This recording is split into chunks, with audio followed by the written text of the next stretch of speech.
Hello, viewers and listeners. Welcome to TV High, the School on the Air program of Tagum City National High School. I am your teacher host, Teacher Cherry May J. Lopez.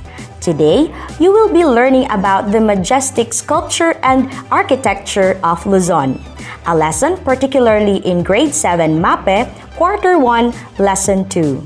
But before we begin, I would like you to get your module, notebook, and writing pen, and be comfortably seated at the comfort of your homes. Now, let me give to you our teacher broadcaster from Tagum City National High School, Teacher Yvette. Good day, Grade 7 students. How do you do? Indeed, the COVID-19 pandemic has totally affected us, particularly our education system. Yet, we are so grateful that we are still able to reach and teach you through our TV High. Are you now ready to learn something new today? Now, listen closely.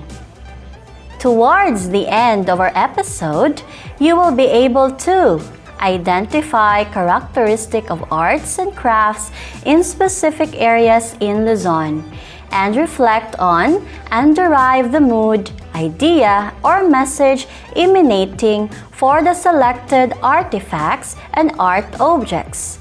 Make sure to grab your module, pen, and paper with you. Before we explore the majestic architecture and sculpture of Luzon, let us first recall our previous lesson about the different attires, fabrics, tapestries, crafts, accessories, and body ornamentation of highlands and lowlands of Luzon. It is said that the arts and crafts help us recognize the distinctiveness of a certain culture. They show the kind of living, the resources available in a particular region, the beliefs, and tradition, and the artistry and imaginative minds of the people in different places. We will now begin by unlocking some important terms in this lesson. Let us start with the word architecture. What do you know about architecture? Architecture is the art and science of designing buildings and other physical structure. Let's move on to the next term, which is sculpture. Sculptures, the action of art of processing as by carving, modeling, or welding plastic or hard materials into works of art, and lastly, are the everyday objects of Luzon. In fact, the sculpture and architecture of Luzon shows many aspects of the people, culture, tradition, and history which were handed down from generation to generation. Now that you knew already the important terms, it is now time to explore and discover more of Luzon architecture. Listen thoroughly and list down all important information you may get from the discussion. Ready? Let's begin! The first architecture is Calle Crisologo. It is a 15th century Spanish street in Vigan, Ilocos Sur, and considered to be one of the heritage sites in the Philippines. It is aligned with antique houses and specialty shops leading to the town's 100-year-old churches. Vigan is also considered as the Intramuros of the North, which retains the Spanish colonial architecture, a fullness of life on the celebration of Festival of Arts. The Spanish-type houses in Calle Crisologo are made of adobe, bricks, lime, terracotta, hardwood floors, and windows of capiz shells, framed in wooden window panels with huge, high-pitched roofs, large and rectangular living rooms. The next architecture is Tumawini Church. It is a Baroque church that was built in 1873 and can be found in the municipality of Tumawini, Isabela. The structure was built entirely of red bricks and done in style of the late Baroque and early Rococo. It has a 4-story bell tower that looks like a wedding cake.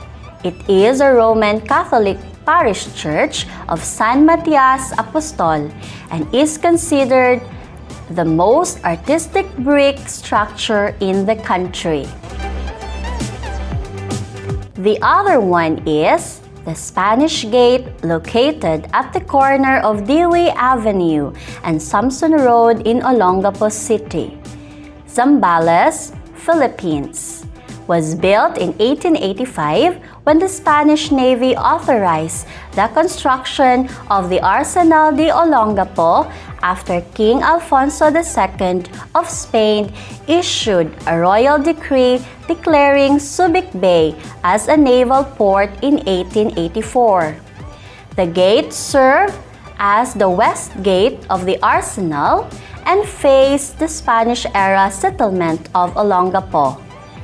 A high wall of locally quarried stone connected it to the south gate that faced the waterfront. In addition to being used as the main entrance and exit to the naval station, the gate was also used as a jail during both the Spanish and the American occupation. We also have the San Andres Apostol Parish Church, popularly known as Masinloc Church, is a 19th century Baroque church located at Barangay South, Poblacion, Masinloc, Zambales. The church structure is a standout among the Spanish-era churches in the Central Luzon region. From having been built with a coral stone instead of adobe stone. It has saint niches, vertical windows, curved niche of the town's patron saint, and has carving of geometric shapes and medallion on the pediment. Its belfry is designed like a circular template with lantern and cross. Moreover, we have Parish of the Three Kings in Gapan City, a Roman Catholic church built in 1800s and is one of the biggest and oldest churches in Nueva Ecija. It has huge side doorways with 2 standing images of their patron saints on both sides and a mural of the Holy Trinity on the ceiling with a style of Byzantine architecture. The church is made of bricks, adobe, and lime. Lastly, we have the Saint Dominic de Guzman Paris Church, also known as a Bukay Church, a 17th century Baroque church located at Barangay Laon, Abukay, Bataan, Philippines. It was built in 1587 and was administered in 1888 by the Dominicans. It is a Renaissance architecture with 5-layer bell tower defined by decorative balusters and ornamented with semicircular arch windows. It has single and coupled Doric columns, 2 saints' niches in the main portal, and 1 in the center. That ends of our sample of architectures. How are you there, our dear students? To this point, we have tackled the different architecture of Luzon. So this time, let's proceed to some samples of sculpture in lowland and highland Luzon. In this part of the lesson, we are going to dig deeper about what sculpture is. It is an artistic form in which hard or plastic materials are worked into three-dimensional art objects. Here are some samples of sculpture in Highland and Lowland Luzon. First, we have bulol.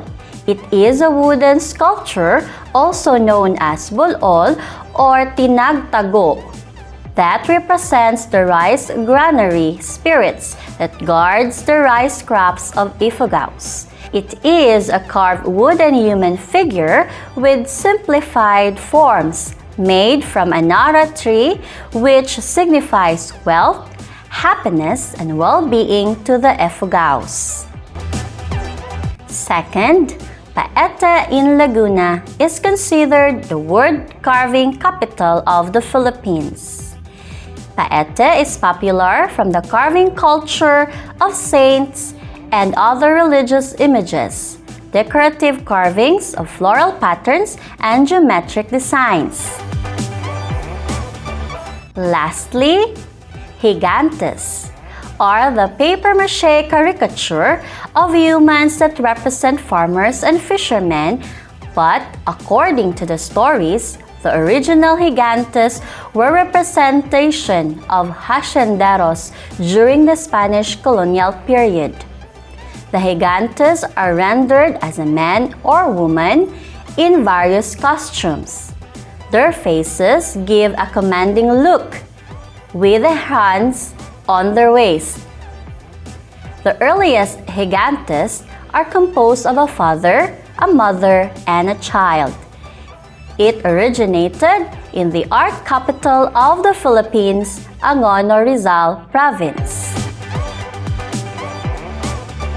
Now that we are done with our discussion, I hope you have a great time listening and watching to our different samples of architecture and sculptures of Lowland and Highland Luzon. Now, let us have an assessment to measure what you have learned throughout the session. Are you all ready? So please prepare your quiz paper now and fill out all the important information. Do not forget to write your name and section. Also write the episode number in your paper, Quarter 1, Episode 2. I hope you got all the instruction correctly. This will serve as your quiz for today. This is a multiple choice exam. Make sure you answer it honestly. Okay? So I will be reading the question once and the choices twice. I will give you 5 seconds to choose the correct answer. Are you all set? Let's begin! Question number 1. It is located in Olongapo City, Zambales, and was built in 1885 and served as the entrance to the original Spanish naval station that provide repair, ammunition, supply, and medical support for ships. A. Calle Crisologo. B. Spanish Gate. C. Tumawini Church. D. Abukay Church.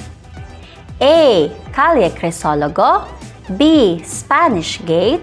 C. Tumawini Church. D. Abukay Church.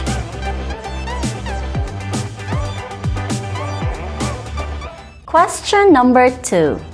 It is considered as a wood carving capital of the Philippines, located at Laguna, which is popular for a carving of saints and other religious images, decorative carvings and floral patterns, and geometric designs. A. Masinloc.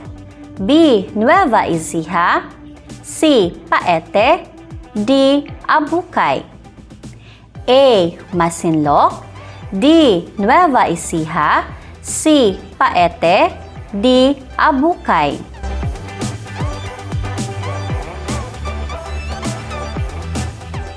Question number 3.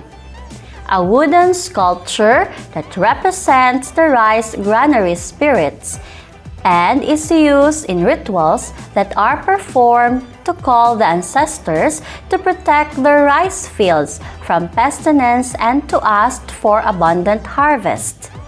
A. Gigantes, B. Bolol, C. Giant lantern, D. Kalye Crisologo. A. Gigantes, B. Bolol, C. Giant lantern, D. Kalye Crisologo. Question number 4.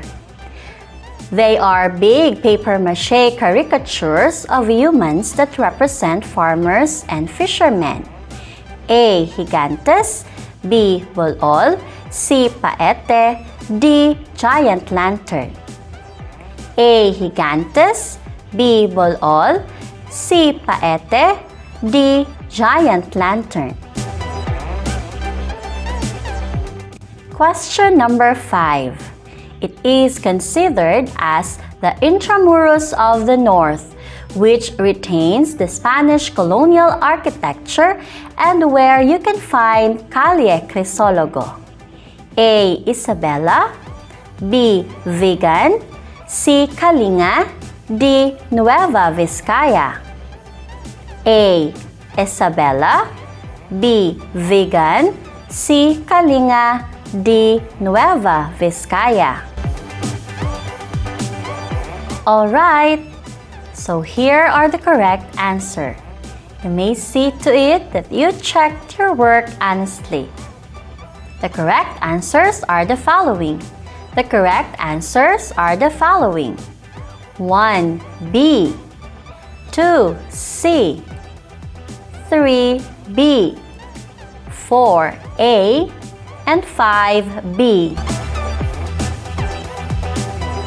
I hope that you have learned an interesting lesson from our discussion today. We assure you that no matter what we are going through, still learning continues. Till next time, goodbye! That was great! Thank you, Teacher Yvette. Thank you, dear viewers, listeners, and students for tuning in. I hope that you have learned something today. Stay tuned for our next session here at TV High, the School on the Air program of Tagum City National High School. Makisabay, matuto at maklakbay dito sa TV High. This has been your teacher host, Teacher Cherry May. Stay safe everyone and have a great day.